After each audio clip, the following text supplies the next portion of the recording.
There are different kinds of regrets at the end of people's life, but on this edition, I want to share with you how to avoid painful regrets. So many people look at their life, you might look at the year or look at the month, and they have painful regrets because they either didn't take the right actions or they missed certain opportunities, and time is going or they could not claw back those opportunities. If you watch this video, I'll be sharing 5 keys for you to avoid painful regret in life, in your year, in your business, even in your family. Number 1, focus on the important things. I've always emphasized the need to be focused, but when you are focused, you must focus on the important things. Some people are focused on the negative things. They are still focused, but they are focused on the wrong things. They are focused on the things that draw them down.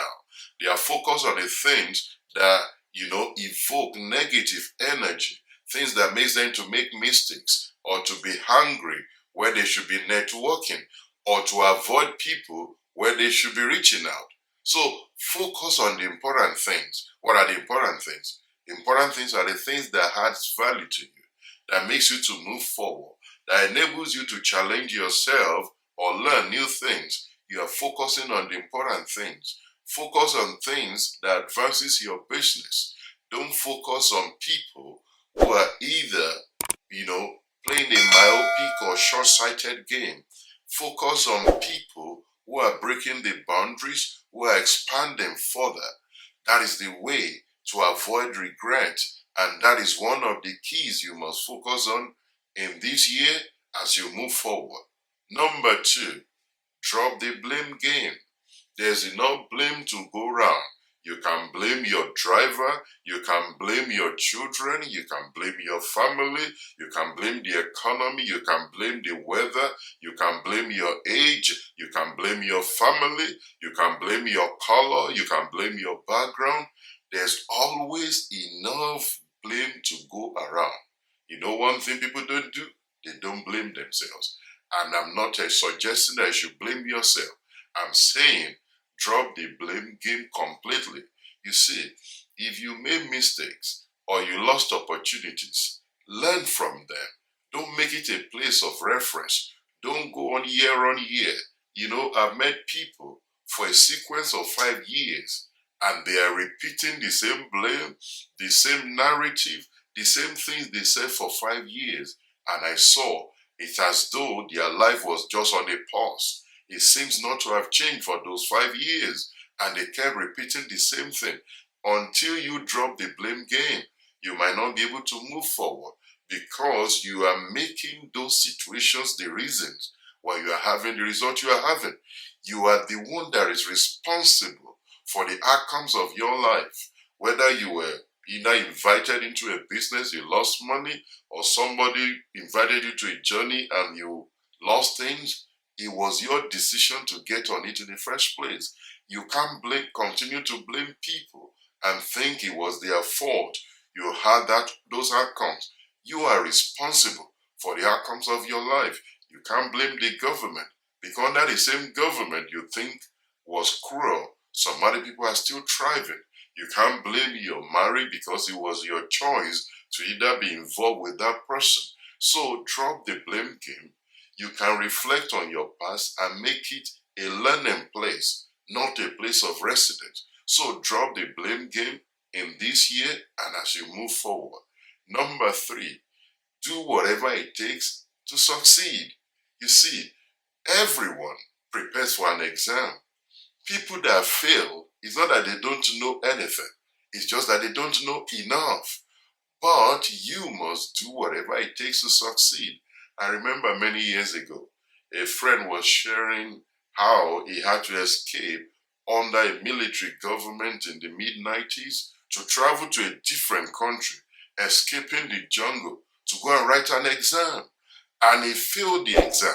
And he said to me, nobody will compensate me for all the risks I took because I didn't succeed. He failed.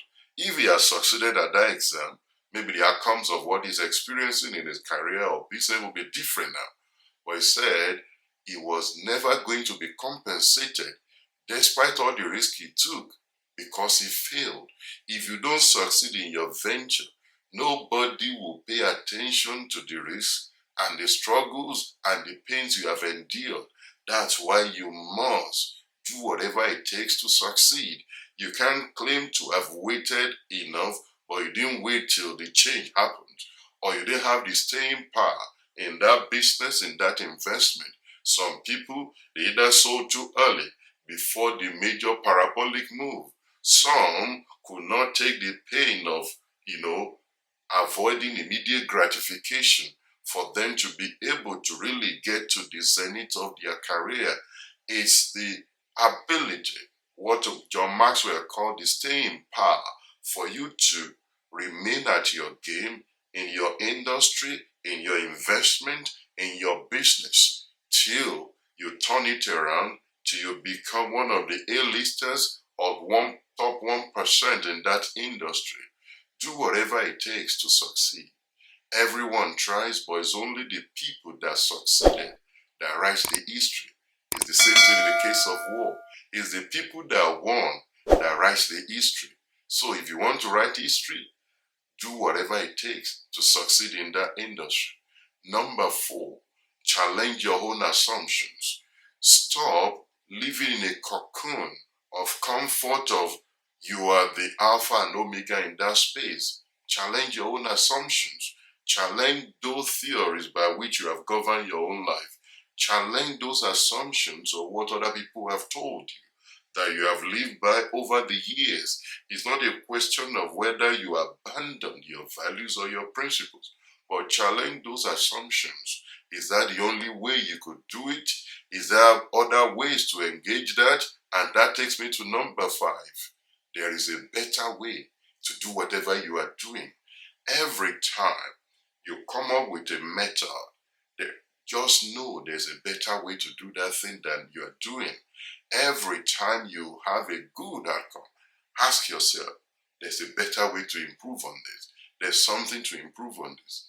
People that went on the Apollo moon landing saw what Elon Musk was trying to do with space travel, and they said, this is an aberration. Nobody could do this. No technology could do this. It would be an abuse. But guess what? Those people were wrong. They were legends in their own right. But they were wrong, because every time there's always a better way to solve a problem. There's a better way to run an industry. There's always an edge that comes with every generation. So for what you are doing currently, there's a better way to do that thing. There's a better way to secure better result. There's a better way to make this video.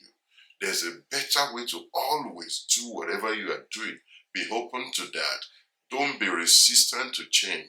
Always be adaptive to change and be able to be willing to evolve as the case may be. I believe if you reflect on these 5 key points, it will help you to not only work on your team, work on yourself, and it helps you to constantly innovate, adapt to changes, be ready for change, or even initiate those changes within your team or within your business, even for your vision.